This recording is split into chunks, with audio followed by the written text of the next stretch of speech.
Spokane Storytime. Hey, is Liberty Lake our version of the Goonies? Check this out.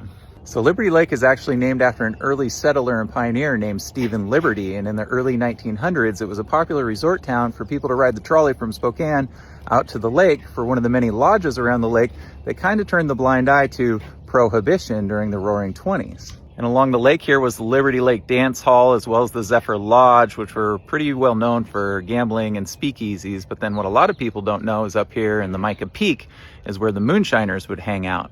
And apparently there was illegal alcohol stills all around the lake and up in Mica Peak. And there was a law enforcement group in Spokane called the Dry Squad, and they would come out here occasionally to try to bust the moonshiners, which would result in police chases and shootouts all along the Saltese Flats out to Spokane Valley.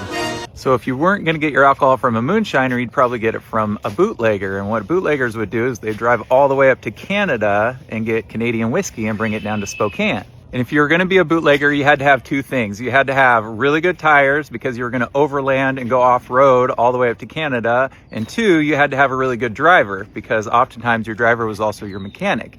And legend has it that one of the best drivers in Spokane only had one arm.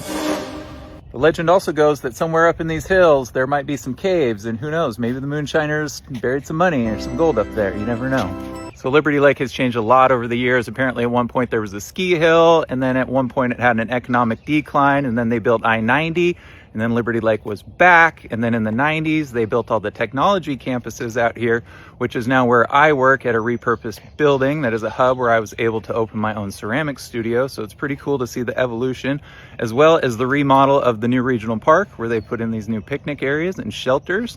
They paved the parking lot and they added a new boat launch and dock. So come check it out.